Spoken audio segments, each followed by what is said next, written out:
Well, welcome to another program. Good afternoon. My name is Michael Carter, and as always, welcome to my beautiful wife, Paulette, and my cousins, and my brother over there to my right. I left some sheets of paper on all the tables with our upcoming attractions going all the way into September next year, I think. And keep in mind, these aren't all set in stone. We have changes sometimes. We've had cancellations before, and we just deal with them as they happen. We just find a way to work around it. Many thanks to the American Legion for allowing us to have these programs. We've been partners in presenting and preserving local history for over 12 years now. And thanks so much to their wait staff and kitchen staff who does such a great job. It's great we have two such people as Brooke and Amanda. Please be generous with them. I'd also, of course, like to thank Catch TV for recording our programs for 10 years now, about. Yeah. And I'd like to recognize the fellow who's been recording these guys the last few years, Dave Walter, our expert cameraman. He does such a great job. It's an important service. It allows us to upload each program to YouTube for people who can't make it to the live programs. In addition, it allows us to preserve our local history for future generations to enjoy. Also, to our local history enthusiasts who attend these programs, that's great. We really appreciate your support. And also the ones that watch these programs on YouTube are very much appreciated. It's great that all these transplanted Bloomingtonians can see these all over the country, because they contact me and tell me to keep doing it. They like it, to keep in touch with their old town. How many new attendees today? We got some new faces here? Not very many.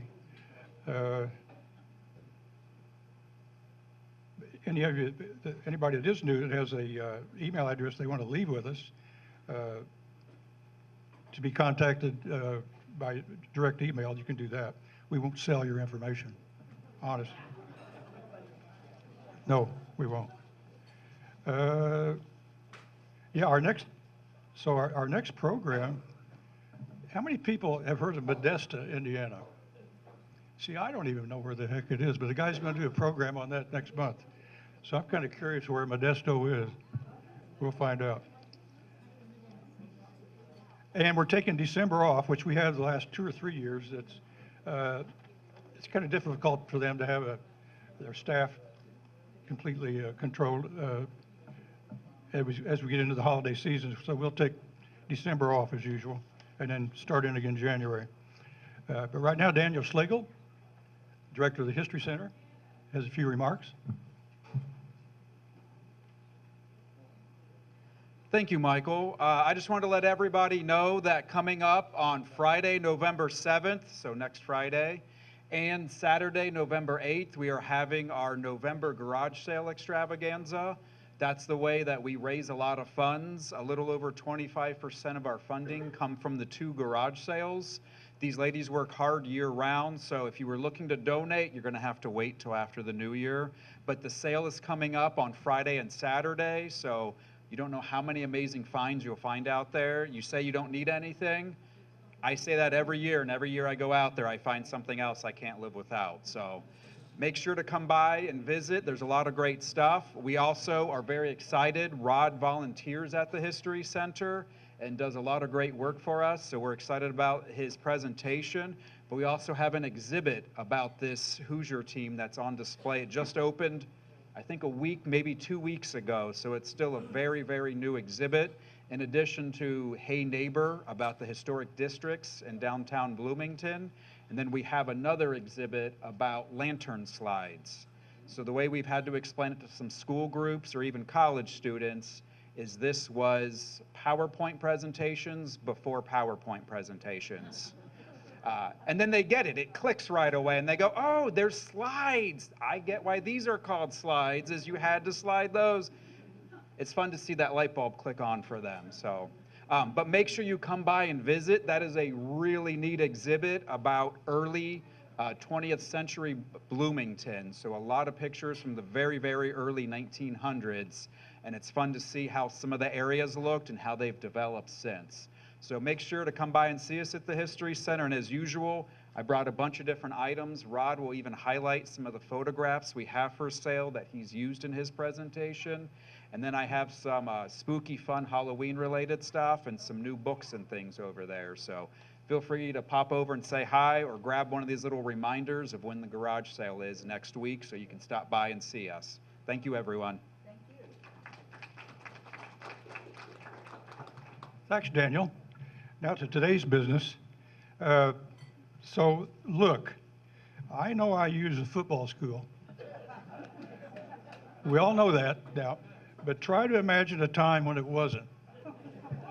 We're going to talk about a time when football was not a big deal. Basketball was, and I think basketball will be again eventually.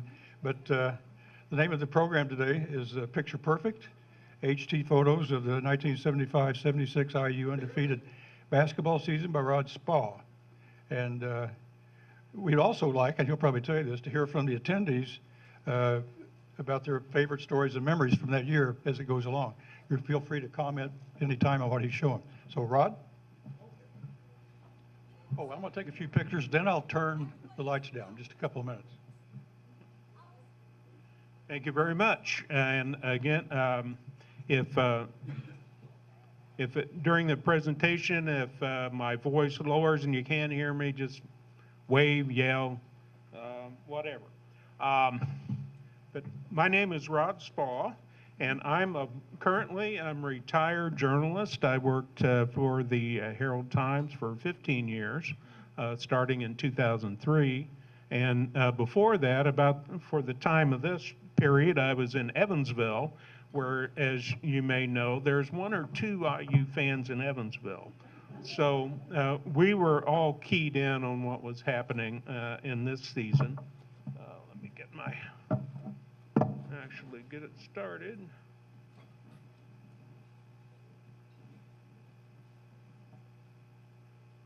Okay, and we're going to talk about 75, 76. We may stray here and there as is relevant to talk about other teams in other years. But what do I mean by picture perfect? What does a perfect season look like? Well, it looks like 32-0. It looks like an NCAA championship, a Big Ten championship, a #1 ranking every week of the season, having the National Player of the Year, having the Coach of the Year, and being named the all-time March Madness team by the NCAA in 2013. It'd be hard to improve on that unless you could win more than 32 games. And here's what we're going to breeze through today. We have to talk a little bit about, this was kind of a redemption tour for IU. And we'll go through conference and non-conference highlights, the NCAA tournament, and how people in Bloomington reacted to this team. And if there's time at the end and you want to get into it, we can talk about how likely it would be to ever repeat as an undefeated NCAA champion. And particularly in the Bedlam and Bloomington section, please feel free to add your experiences of that time. And if you see yourself in any of these images, please let me know after the presentation, because it helps us document what we have. I'm going to start out with the credits, because I was a journalist for 40 years, and of course I never thought that they got enough credit for their work. These are the HT photographers whose work you'll see in these images: Dave Mathers, Russ Cochran, Phil Whitlow, Larry Cruel. Larry was a chief photographer for 30 years at the HT, and he became the principal IU photographer, and did all 3 of Coach Knight's championships. He was at the '67 Rose Bowl. He was at the bowl trips with Bill Mallory's teams. So he was the man when it came to IU sports. And then, of course, the man on the writing side was Bob Hamill. And Now, unfortunately, as you know, he passed away this past summer, but he is here in spirit because I've read every piece that he wrote during the '76 season, and I also got to visit with Bob for a couple hours last winter. So you'll see him quoted here, and most of the factual information has some origin in Bob Hamill's work. And of course, the Monroe County History Center, where I volunteered since I retired in 2018. And much of my work there, particularly with Hillary Fleck, the curator, is in processing the HT photo archives, which we picked up when Gannett closed the old building on South Walnut Street. And we picked up 8,000 prints and nearly 50 years of negatives. And as you can imagine, we are still processing it. So it will take a long time. Now, I know that there's a certain danger in doing this kind of presentation in Bloomington and anywhere where there's a bunch of Hoosier fans for this reason, because we all know everything there is to know about the greatest game and the greatest team and the greatest game. You know, I remember them. I saw every game, talked about them, analyzed them with my friends. And so I know, as you all do, that all these players were 10 feet tall. They scored 100 points a game, and they were always kind to animals and small children. But in curating this, and it took me about a year to go through all, to find and then go through all the negatives particularly.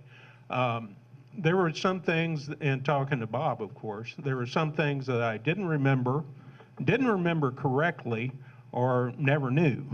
And one of those, and then I also kind of wanted to reflect on putting this achievement in perspective. And one of the first factoids I came across was this.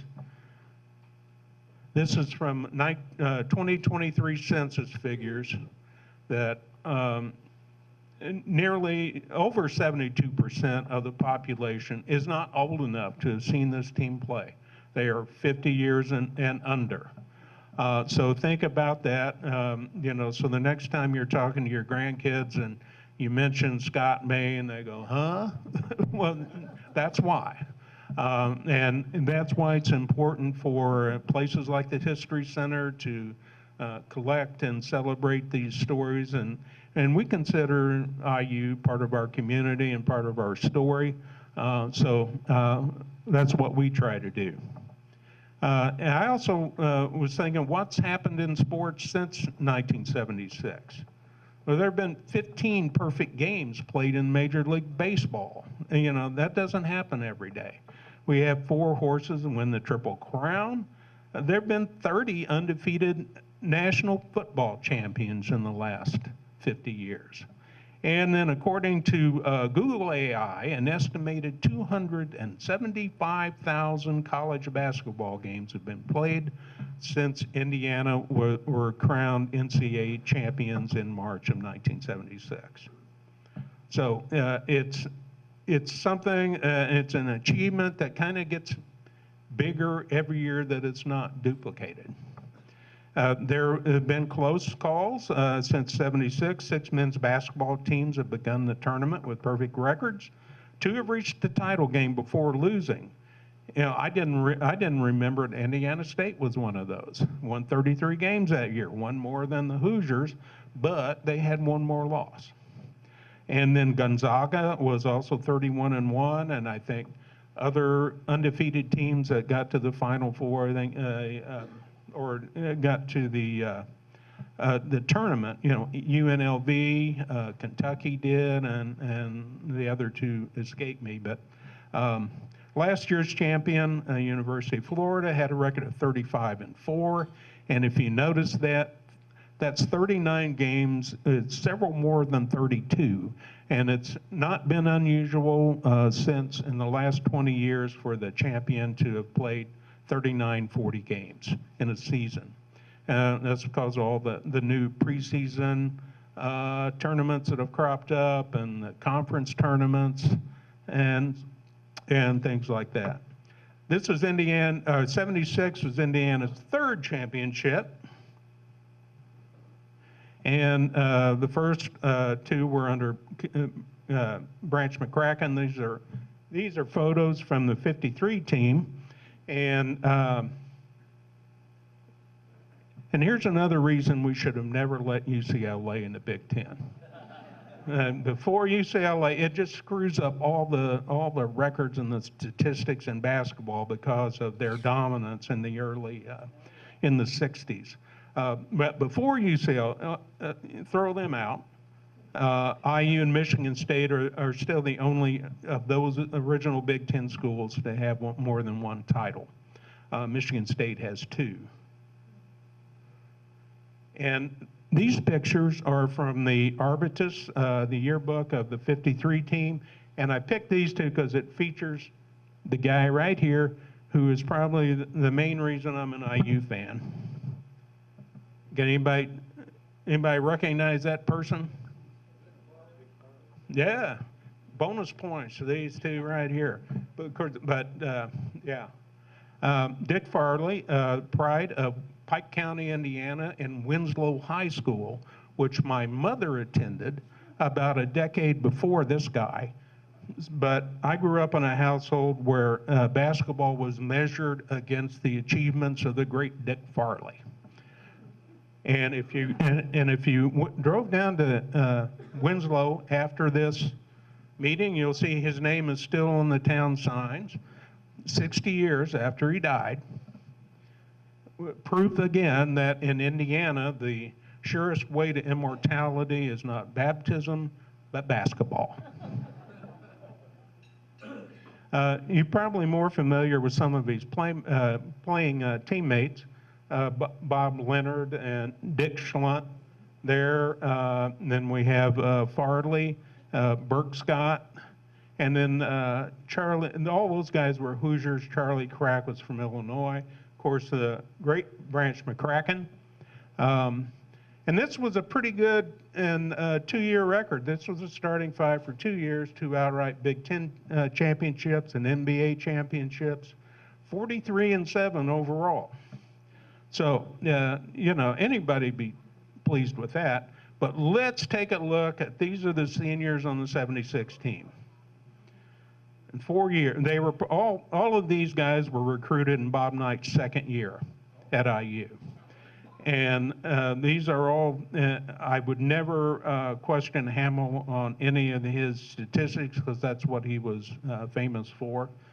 Won 108 games, 4 Big Ten championships, 37 straight Big Ten games. And here they're the seniors, and we have Bobby Wilkerson, Tom Abernathy, Scott May, Jim Cruz, and Quinn Buckner. And those guys had a 2-year record of 63-1. So I don't think there's any doubt of who's can come out on top there. And this is a photo of them with some of the hardware they won during their 4 years at IU. Absent from here, there is no, you know, the NCAA championship should go right there, but it's not there, which tells me that this was probably taken preseason before the 75-76 play began. Whoa. Now, I got to talk a little bit about that one blemish on the record. Over the years, friends have asked me, why do you dislike Purdue so much? Why can't you ever root for Purdue even when they're not playing IU? And I always have one answer. They broke Scott May's arm. And this was this is at the locker room at West Lafayette, February 22nd. May broke his arm. IU went on to win that game by 2 points. They won the last 3 games of the regular season and the first 2 games of the NCAA Tourney. And then, the day that will live in infamy, March 22nd, 1975 in Dayton, Ohio, NCAA regional finals, and Kentucky, of all people, beat IU by 2 points. Kentucky was a team IU had beaten by 24 points earlier in the year. And you can see there, May played, but his heavily wrapped arm, he was very ineffective. And Kentucky just played an inspired ball game, particularly in the second half, to pull it out.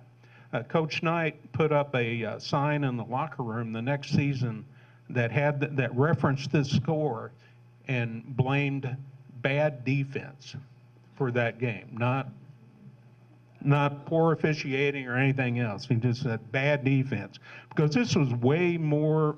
92 was way more than they allowed any other any other team that year, and 90 points was more than they usually scored. And here is, oh, let me see. Look down that bench there. This was the look of somebody's just shot their dog, all of them. And here is Steve Green, who was a starter on that team, who consoling Kent Benson, who had 33 points in that game. So he tried his best. And here is the next day, they return home to Bloomington, and there you have a nice crowd gathered, and this sign says, #1 in our hearts, still the best. And here is Knight looking like he has not slept in days, and probably hasn't. But that loss gave them a mission. Now, Bob Hamill told me this, that on October 14th of every year, Knight would meet with his players before the start of official practices and go over his goals for the year. Bob said Knight's goal was always, #1, win the Big Ten, except for this year. He got them together and said, you guys are not going to be satisfied just winning a Big Ten championship, just winning an NCAA championship. We can win every game, and that should be our goal. And I don't see anywhere where that was ever publicized until after they won the championships. The first game, it really didn't count in the 32-0. It's a preseason exhibition game against the Soviets, but this was a tough match. This was the core of the Soviet team that had upset the USA in the '72 Olympics. They played together for more than a decade, and you could see they're huge.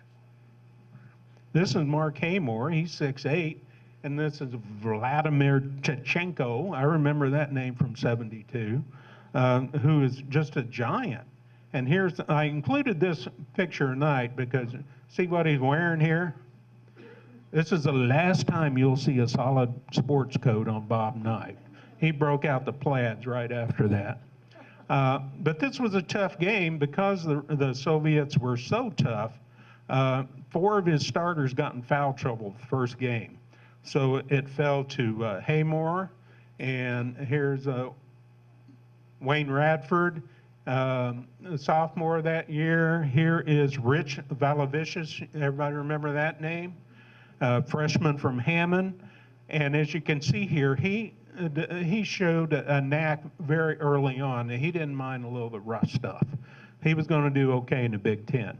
And there was these 3 reserves that actually allowed IU to go into halftime up 6, and then the starters came back in the second half and pushed it out to almost 20 points. And it was played in Market Square Arena, brand new. Knight, they didn't build an easy schedule that year. Don't let anybody think they had a cakewalk by any means, because they didn't. 3 of the first 4 opponents were ranked in the top 20. 3 of the first 4 games were on the road. And the first regular season game that counted was the defending national champion and preseason #2 UCLA. and that was played in St. Louis. It was made for TV extravaganza, hyped as the championship game that should have been but wasn't from the previous NCAA tournament. And I love this photo. You see Benson here going up, getting ready to spike the ball. And did any of you see his daughter, Ashley, play volleyball for IU? Any of you?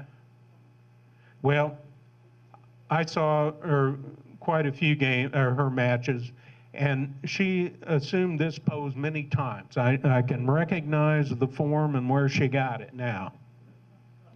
She was the only All-American volleyball player IU has had. And they won. It was, just kind of pushed out the lead the whole game. And Quinn, addressed the elephant in the room, about we're not playing last year's game. We're playing every game the best as we can. And it was a good attitude because their next game was a home game against Notre Dame, and they nearly lost. They blew a 14-point lead in the second half to 1 point with a minute remaining. It was not pretty by any means. Both teams shot under 40%, and IU held on for a 3-point win. And if that wasn't close enough, then they go to Kentucky and playing in Louisville, excuse me. And this, what it is, sometimes you just got to be lucky. Well, this was a lucky one. Kentucky led with under 8 minutes left in regulation, and as time expired, there was a shot from IU that missed, and Benson had another volleyball move. He stuck out his big hand and just hit the ball, just going to tap it up. He wasn't actually taking a shot, but it went straight up and then straight down through the basket. And then they went ahead 13-4 in the extra period to win. This was not a close game by any means, but it was an important one for Coach Knight. This one was also played in Indianapolis, and this was his 200th coaching victory. And a couple of people I want to point out here. Here is Tim Knight, Coach Knight's oldest son, and this is Tate Locke. He was coach at Army, and he hired Knight to be his assistant. And then later, Locke went on to coach at places like Clemson and Indiana State.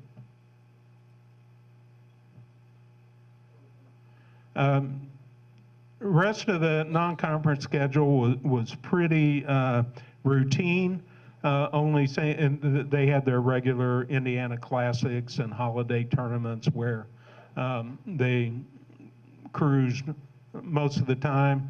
And the toughest one was they played in a holiday tournament at Madison Square Garden, where they beat the St. John's Redmen 76-69, and there is Coach Knight with Lou Carnesecca.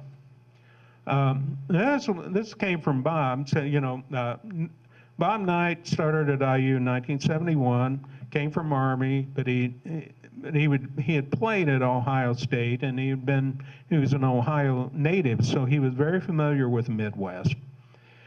And he came in convinced that you could build a basketball team with nothing but kids from Ohio, Indiana, and Illinois. As Hamill said, he liked the idea that a player's parents could drive and could be within driving distance to see a game once in a while with their kids playing. And here are these are the seniors and Kent Benson, who started. He was a junior in this year, but Bobby Wilkerson, and look at their size: Quinn Buckner, Scott May, Tom Abernathy. These weren't any little fellas. These were men. And if you remember, Buckner played his first 2 years. The first 2 years he played for the football team and was a starting linebacker, I think. Safety? Yeah. And of course, Benson was just a huge person. And here were the three. Well, Cruz had started several games in his 4-year career. He only started one game in the championship year. He'd started the game when they played UCLA in the '73 semifinals. Cruz started that game. So, and then here you have a sophomore, Wayne Radford, sophomore, Jim Wisman, and then here's Valavich's freshman from Hammond. And those were the guys that got the lion's share of the minutes. These were the other guys on the team because I didn't think it was fair to omit them entirely. But, they didn't get a lot of playing time except in cleanup. And here was Knight's staff. And this was a nice photo of Knight talking to his players during a game that was taken by Larry Cruel. I'm just going to show, we don't have photos of every game home and away. We have most of the home games, 1 or 2 of the away games. So I'm just going to show images from the games we have. And here is Knight getting some exercise during the Northwestern game. This is the first Michigan game. And IU had an 8-point lead, 8-point lead. I just added that this morning with 4:29 to go. And they ended up winning by 6. They had 5 turnovers in the last 5 minutes. Some of you may remember, Knight, it was a much different game back then. There was no time clock. There was no three-point line. You had a center jump to start each half. There was no dunking this year. Dunking had been outlawed.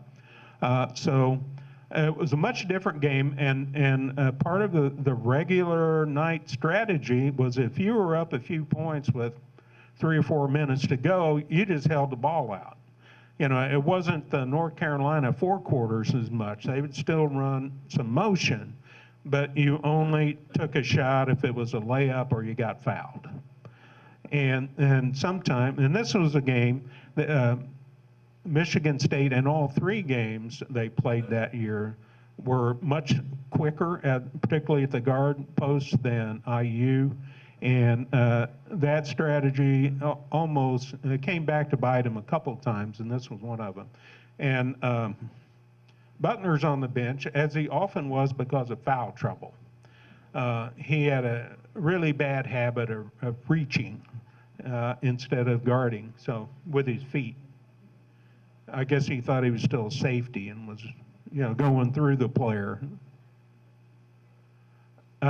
This is one of the few away games we have. Illinois, no big deal. I put this up because these were the 2 main guys, and they averaged about 40 points a game and 20 rebounds a game. And if you got those guys playing at that level in a game, IU was always going to be in good shape. Now, of course, they had defenses that wanted to take one or the other out of the game, and then the other guys had to pick up the slack. Like these 2 Purdue games. They used a zone, and basically it was a collapsing zone, and they wanted to force Benson out of the middle, which they did. And the Hoosiers were always in the lead, but not by very much. And IU also won the rematch in West Lafayette, which they used the same tactic. Here's a couple more. Scott May going up against a pretty good Purdue player, Wayne Walls. And key stats, May had 32 points in this one. Benson didn't score quite as much because of the zone. And then Wilkerson had 8 assists and 4 steals.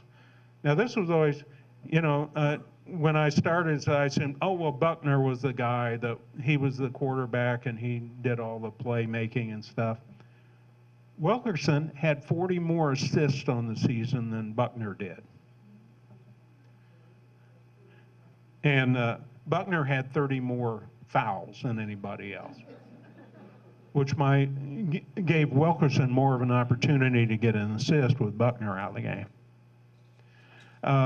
They're playing Wisconsin here, and I didn't put the score on the front slide because I don't think you'd believe it. Here's Benson going in for a shot.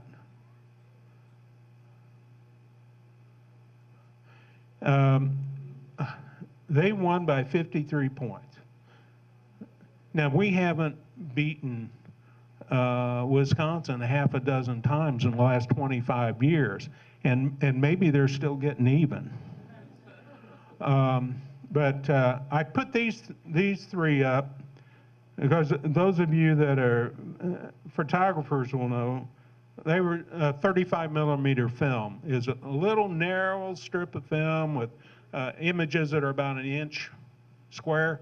Well, these are, and during a game at Assembly Hall, the HD photographers, there were usually two, and between them they would shoot 500 or 600 images. These are three, and as you can see, I put all the frames on a roll are numbered, so you can see at what point they occurred. And so all these three images are clearly one one event. And here's Knight starting with all-3. And then he follows this guy to the scores table and giving him some advice. And he's still going at him here just to make sure he understood. And I did look it up, and Knight got 2 technical fouls in this game. His team is ahead 30 points at halftime. They win the game by 53, and he still gets upset enough to get 2 technical fouls. This is the game I remember most from that year. Maybe some of you do too. This was the second Michigan game at home, and it was a national game. You can see this is what TV cameras used to look like when they brought out the big guns for a national game. And you see here, I'm sure Knight didn't appreciate this. And here's Knight's son Tim again. He had a heck of a year. You see pictures of him on the team bus and at games. IU trailed by 10 at halftime. It was the largest deficit at halftime since 1973. They just couldn't hit the side of a barn. Michigan showed off their quickness, got out in transition and got some easy buckets.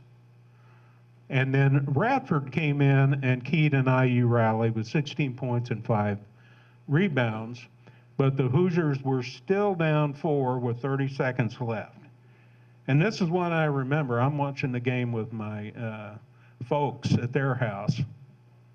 And, IU hadn't led the entire game. They were having a heck of a time catching up. And I was a nervous wreck by 30 seconds left. I'm sure a lot of IU fans were. I just didn't see it, And finally, my dad looked at me and says, "Boy, don't you know the refs won't let them lose at home?" Now, I can see where I'm going with this. Here's a great photo, 6 seconds left. They're still down 2. Their best player has the ball, but he didn't get a shot off. Buckner got a shot off. He missed. It got batted up against the backboard, came off, and then somehow Benson tipped it in as time expired. But you know, there was no instant replay in those days, so the refs had to get together and make a decision of whether that last basket counted. And they decided it did. And then my dad suddenly became the smartest guy since old Scooter, or he knew everything, even before it was going to happen. IU Michigan State, not much there, you know, but Benson, he exploded for 38 points and 10 rebounds in that game. IU Illinois was closer than it should have been.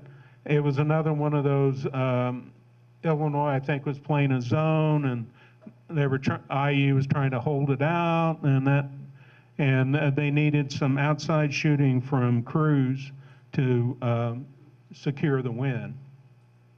Here, more shot. There's this is Valavicius and Buckner.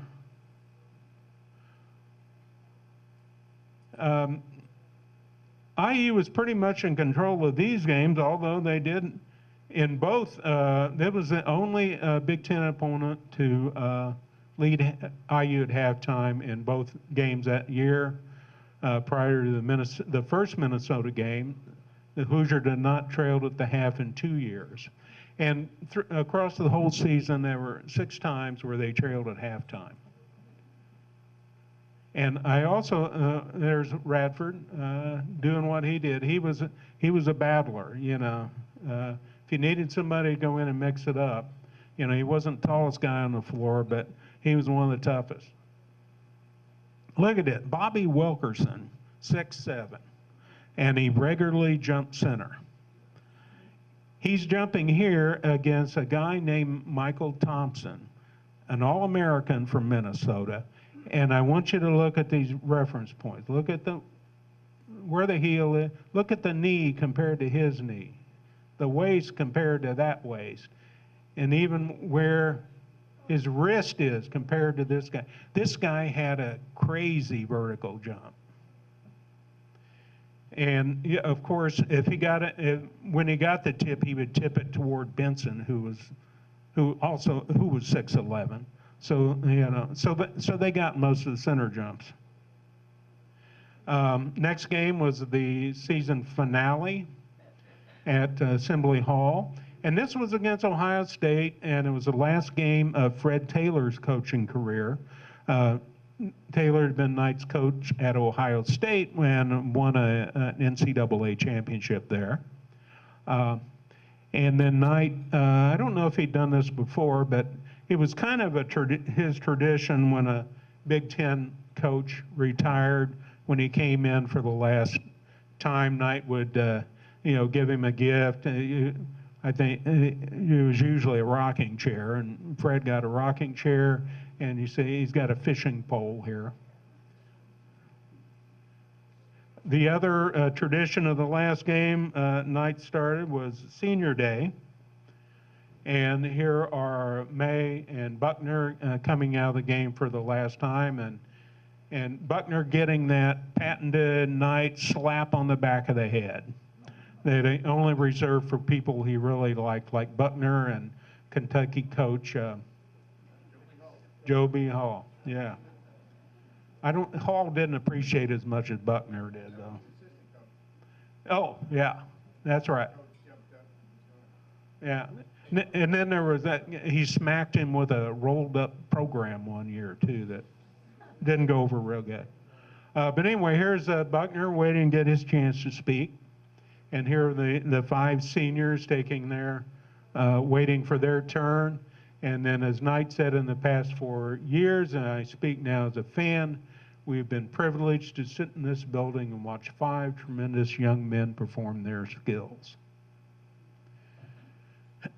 And fans broke out this sign on the last game, and of course, you know, the Final Four that year was going to be in Philadelphia, and of course, we were all knew we were going to be there. We were all looking forward to that. A couple quick things about the tournament. Started in 1939. It was just an 18 tourney. it was mainly major conference champions. They just got together and they played and expanded 16 teams in 51. So McCracken won an 18 tourney and he won a 16-team tourney with his 53 team. The Bill Russell-led San Francisco Dons were the first undefeated national champion. University of North Carolina duplicated that the next year. And then, of course, John Wooden just messed up everybody's stats.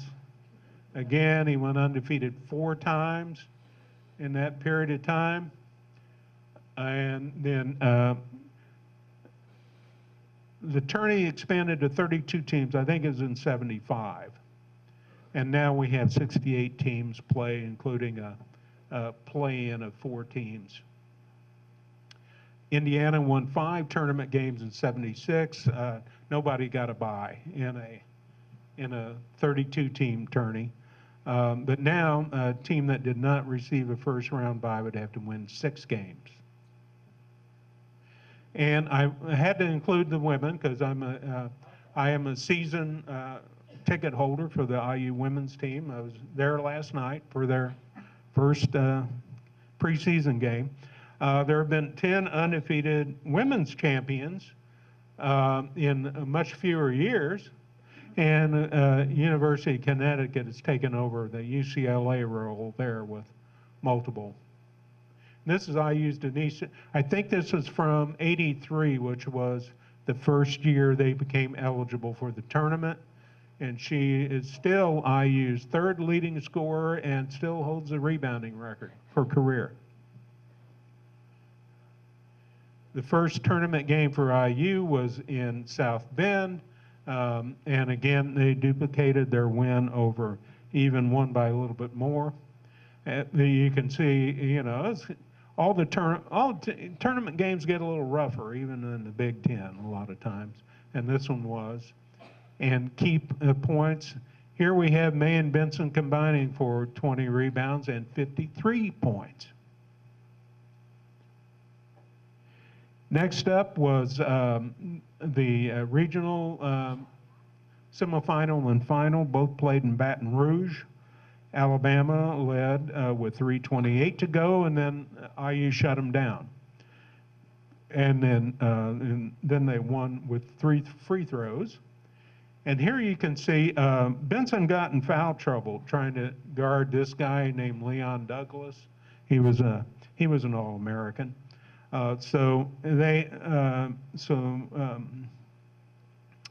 Benson wasn't effective against him.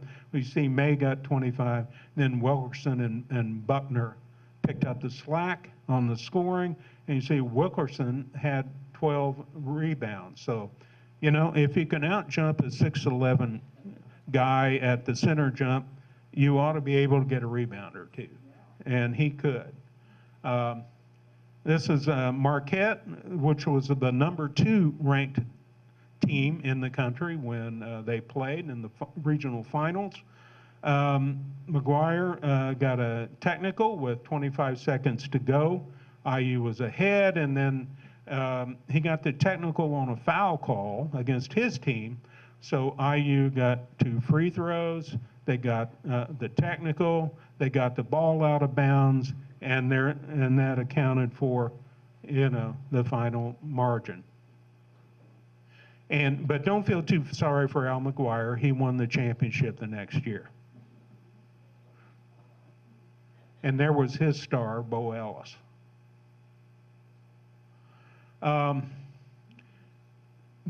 You would think this might be for after the Final Four, but it wasn't. This was the scene at Monroe Airport when the team plane came back from the regional. You know, IU was going to the Final Four, and you can see who came out to congratulate them. If you remember that 75 photo at the airport, there was, you know, all the fans there could fit under one of these wings. And here, they're out on the tarmac. Was anybody here that was in this scene? Did you go? You were? You know you could never get out on the tarmac again. they would be calling Homeland Security if you tried this. And here's the, I'm curious, what drew so many people there? Were you just so happy? Ma'am?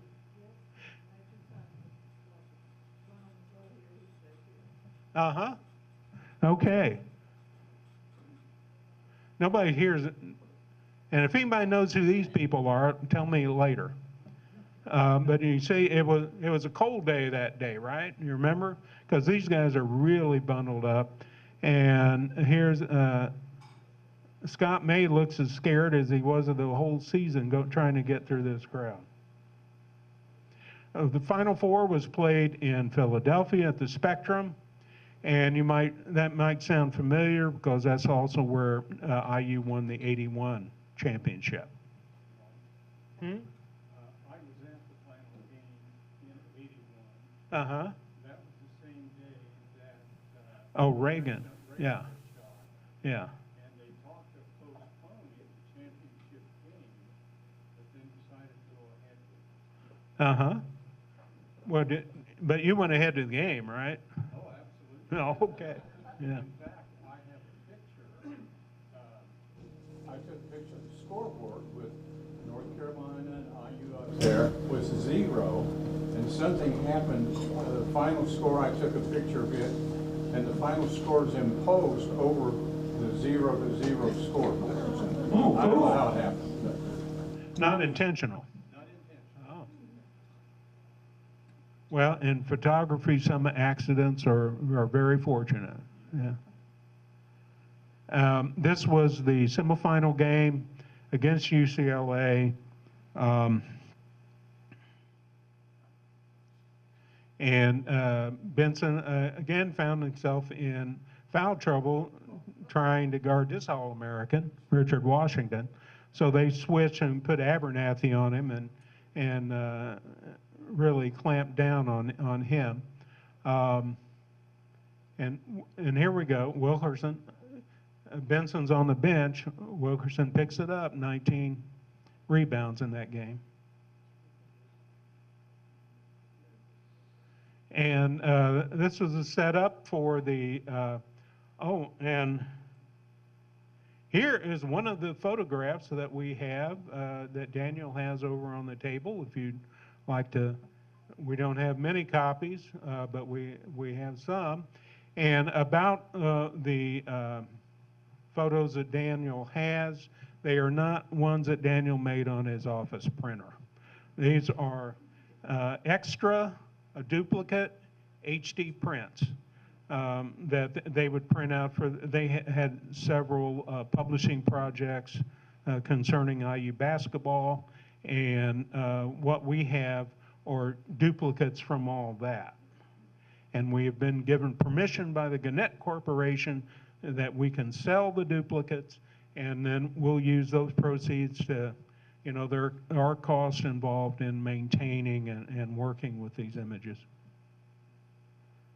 And it won't cover it. It's very, very little. And the key stat, you might remember this, it just started in an awful, because 3 minutes in, Bobby Wilkerson, you just saw he got 19 rebounds the previous game. And he just literally knocked out. It probably contributed to this fact that they trailed at halftime. Knight tried a couple people in Wilkerson's place, but Jim Wisman, the sophomore, had the steadiest play, played most of the second half, and Knight credited him with saving their bacon there in the second half by just keeping things steady, getting the ball where it was supposed to go. And here, of course, we have Knight with the Buckner, May, and the trophy, and the iconic one, and that's another one Daniel has with the score and that. Now, you weren't at the 76 game. I was. You were? Yes. Well, tell me about it. How was it? Wild. Wild? We didn't even know we were going until about 4 hours before we left to go. Uh-huh. No tickets or anything, but when we got there, the scalpers were out there with their tickets. What, did you leave from Bloomington? Yes. Oh. Took off and I got my ticket from the final game, Do you remember what it cost you from the scalper? $6. The original price, I got my ticket, Uh-huh. was $13.75, I think, for original price for the final ticket. Oh, well, they've gone up some there. Oh, okay. We sat in the lower section, the 7th row, and the first seat. Right underneath the basket. Right behind Well, the that was, cheerleaders. that was some good shots there. Was that where he got the nets down? Did you see? We couldn't see that. They were jumping up in front of us, and I couldn't climb our cups. And here was Benson celebrating. And I've heard on panel discussions talking to these guys, I think good ones you can find on YouTube from the 40th anniversary. And Buckner's saying that what he remembered most vividly was Knight smiling. He had never seen him smile so much in 4 years. All right, Bedlam and Bloomington. Now, you all, I want you all to look for yourselves in these crowds and tell me what was happening. Kirkwood, 10:30, 1,000 people. This is looking, most of the ones I have are looking North Walnut back toward Kirkwood.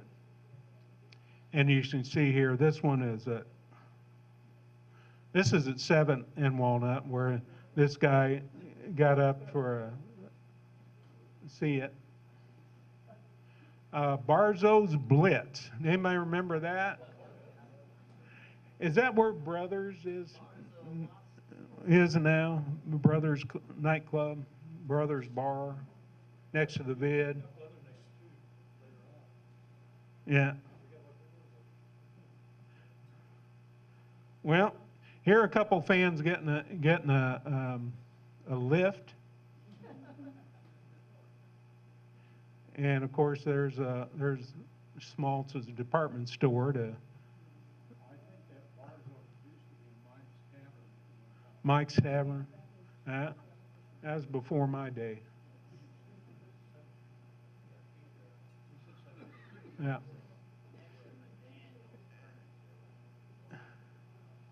Yeah. And this truck, I figured out, is in front of the Bluebird. Maybe it was a band truck. You always see those out there.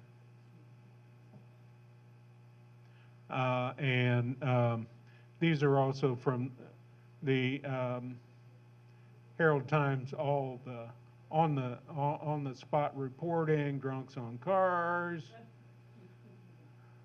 bacchanalia, and that's a pretty fancy word for a journalist, bacchanalia. And then we have a street sign going down here as a souvenir. And here is, this is a little bit further up on North Walnut, where you see the town cinema playing a naughty movie at the time.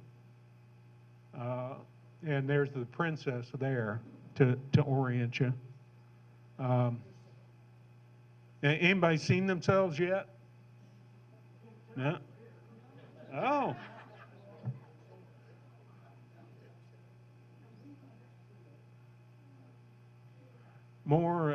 This is more up close. And here are some conscientious citizens picking up all the beer, cans and bottles.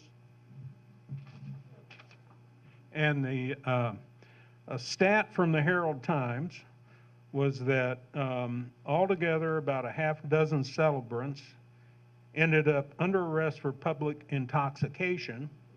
Another 27 were treated at Bloomington Hospital for everything from traffic injuries to, quote, acute alcoholism, unquote. So was it the party of the year there before. Crazy?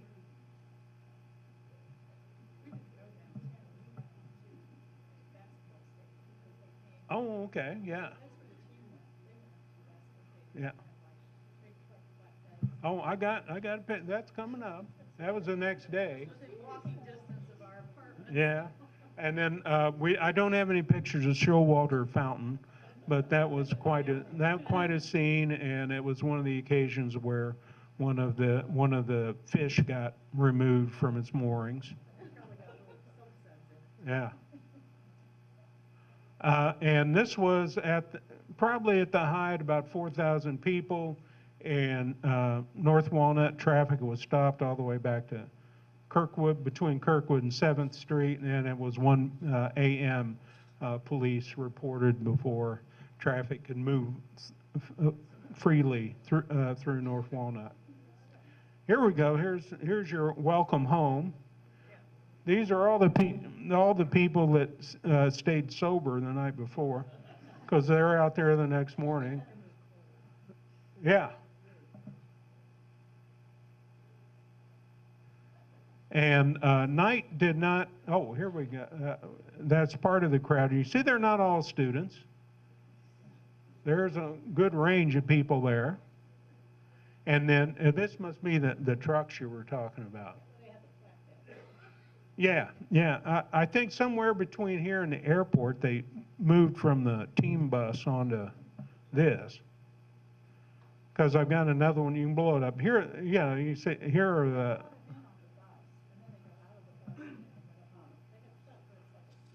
Oh, okay, okay. Well, that's what's happening here. They're getting up there so that everybody can see them. Yeah, and Bob told me that, riding back from the airport, there were people standing by the side of the road to see him and wave, and they were hanging off the overpasses, and it was kind of like a holiday. From the airport in, and people standing on. Yeah. Yeah, they come, because they use the path that they come across. Yeah. Now, Knight wasn't with them. No, because he had stayed to visit Bobby Wilkerson in the hospital. They'd kept him overnight for observation. And then Knight was also going to an all-star game down in Washington, D.C. before he flew home. This is a big rally. I'm sure some of you probably were here at Assembly Hall the next day. Well over 10,000. It was televised. Channel 4. Huge crowd, filled the floor and the lower bowl. I assume there probably were some people in the balcony too. And then here are Knight, May, and Buckner. And I think there's an assistant coach here. Some more scenes from that rally. Anybody know who this woman and the baby is? If it looks familiar, let me know later, because nobody that I've spoken to with IU ties can tell me who that is. And then, of course, they had the cheerleaders waiting for them. And this is my favorite photo from that. Or if anybody knows, is this one of you? One of you here? If not, or if you know who it is, let me know. This picture is not in the exhibit downtown, at least yet. I'm still working on Hillary to get that included. So I have a few, particularly of the celebrations that she doesn't. So to see all the images, you have to go both places. You have to be here and you have to go downtown and see what we have up in the, it's on the second floor in what's called the Monroe County Sports Room. Here's this is a month later, Bloomington is still celebrating. 3,200 people at Gladstone Fieldhouse. At the time, it was the largest crowd they'd ever gotten for one of these things. Here you have Doc Bowen and Bob Knight, and Bowen giving a nice tribute to the team. And there is our Bob Hamill right there, and there is Nancy Knight, which is Coach first wife. John Ryan with a trophy. Here's another one I love. Adolph Rupp came up from Kentucky to give this trophy to Scott May. And doesn't he look happy to be there?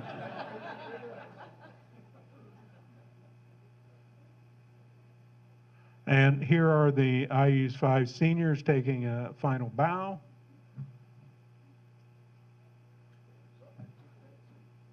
Yeah, I mean, they all broke out the plaids there. And of course, you got Bobby Wilkerson styling there. He looked cool. I remarked to Hillary, and some of you know Hillary, you know, with this hair and the sideburns, he reminded me of Sly Stone from Sly and the Family Stone. And I said that, I mentioned that to Hillary, and she gave me that blank look like, I don't know what you're talking about, but I don't want to admit it. But yeah, she had no idea who I was talking about. And this is, we'll give the last word to Bob Hamill, because how could you not? This is from his memoir. Those teams' deeds seem Arthurian, a college basketball Camelot that didn't last long. But don't let it be forgot to back-to-back unbeaten regular seasons, one ending in tears, the other in triumph, unmatched to this day, and still unmatched going into our 50th season. And here's from the, now, I'm just going to ask a question here. You know, when these were first commissioned for the lobby of Assembly Hall, Coach Knight declined to be included. He didn't want his statue there. But now, if his family had no objections, is it time to put the coach in with his players? All right. Well, relay that to anybody you know at IU, and maybe we'll get that done this year. And of course, here is, and let's see if I can remember. This is Abernathy, Cruz, Buckner, May, Benson, and Bobby Wilkerson. And that's all I got, unless you have questions or more memories. And please come down to the please come down to the History Center and see the exhibit we have. We have 103 images up there of this season. And I always put in a plug for the Canopy of Lights open house we have the day after Thanksgiving.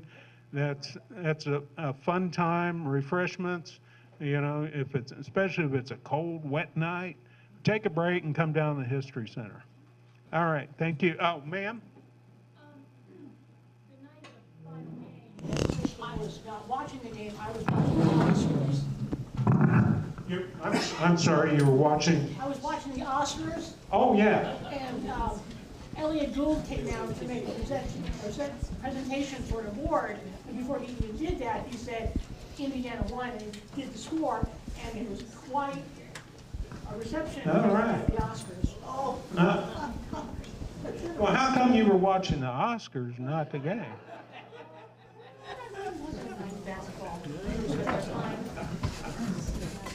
Okay, anybody else? Yes, sir. This is a sports-related topic, so I have a sports-related, not basketball, but baseball. Last night, or this morning, I stayed awake till 3 o'clock to watch the World Series game. There were 18 innings. The reason I stayed so late, I was going to leave about the 13th inning, but I noticed that in the Dodger bullpen, there's only one pitcher left, a guy named Will Klein. And I had to watch him pitch because he used to play at North. He's from Bloomington. The guy that was the winner of that game last night or this morning was from Bloomington. Very good. And his grandfather, who some of you may know, was Mickey Klein, who did a lot of umpiring in the junior league baseball. Place how tough it is. All right, thank you. Yes, sir.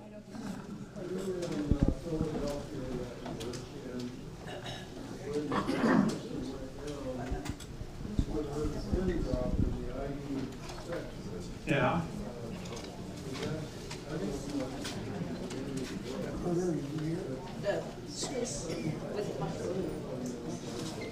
I thought so, but I didn't have the case number. And I was like, hold on.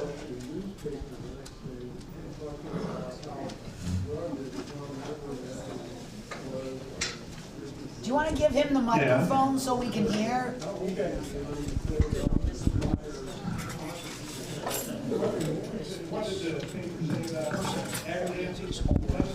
Abernathy did a great job guarding Richard Washington, and the Philadelphia paper said that he should be on the Philadelphia Flyers hockey team because he was so rugged. And didn't he hurt his ankle in that, or knee or something in that game, and didn't know if he could get back? Yeah. But yeah, after Benson got in foul trouble, that. Okay, anybody else? Okay. Oh, yes, ma'am. Okay, you had a picture of Nancy Knight. She sat 2 rows in front of us for all that season. And I have never met such a religious woman in my life. She would carry in with her, I kid you not, something like, I don't know, close to 20 stuffed animals for good luck. Oh, yes. And they sat in the seat beside her. She had piled them up. And usually she had the younger son with her and not the older one. But every game, she sweat that out and prayed. I've never seen anybody so religious at a basketball game. I'm not kidding you. And we would watch her, and the ushers were really good. They would wait on her. They would help carry her animals and all these things down there. But I do believe she had one stuffed thing for each player, not voodoo doll, but but she was so nervous, and I thought, I'd hate to go home to that.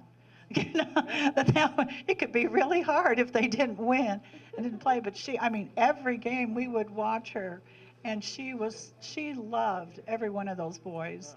And I think without her support, Bobby would not have been the Bobby he was, that she really totally let him back up and take over in her home life. That was a whole different thing. But to see those boys win, she's never been as happy as she was then. It was wonderful. Yeah. Yeah. I'm surprised there was never any picture taken of all those animals. I'll have to look again through the negatives and see if I can find some. Okay. So this isn't the same year, but I'd like to know, was anybody actually at the game where Bobby threw the chair? I was. Yeah, several people. We had really good seats. It was my boss's seats on the floor, catty-cornered from where Bobby was, across the court.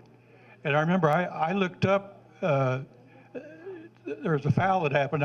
For some reason I looked at the band just for a second, and my sister-in-law who was sitting next to me said, "Oh my God." And I turned around and there was a chair floating on it. And when Bobby said he wanted to give his seat to an older lady there, I think, something like that. But anyway, and I also remember the crowd went totally silent at the moment he threw it, just for a second, and then just exploded. It was the loudest noise. Yeah. Here, let me get this guy, and then I'll come back. On top of what Mike was saying, I've always thought that game that he threw the chair to the lady, that was the first game that he came out not wearing a sport coat.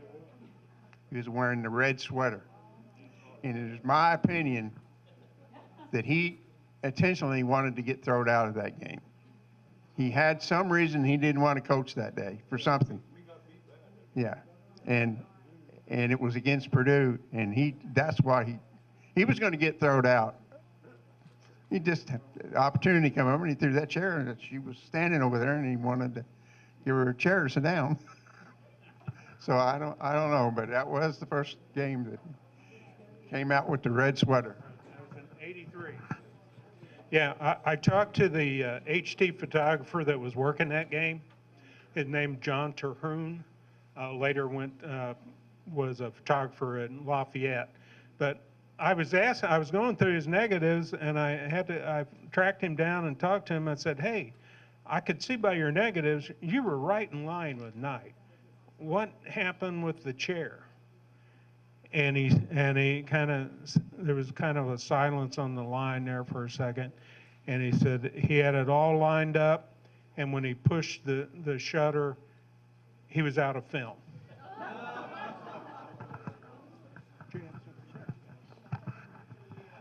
For that ball game, my seats were straight across from the team, and I was sitting on row 1. And when that chair stopped, it was about 15 feet from where my seat was. So I had a prime view of what was taking place. Also wanted to say, when I went to Philadelphia that year, my friend and my wife baked a pie for us. He made ham sandwiches, and we took our Volkswagen. My ticket was free, and so I was the driver and a retired banker. And so we were driving down one of the streets before the ball game, and I saw a $20 bill flowing across the street. So that paid for our gas back home. Very good. Anybody else? Something to share? Or let me get over here.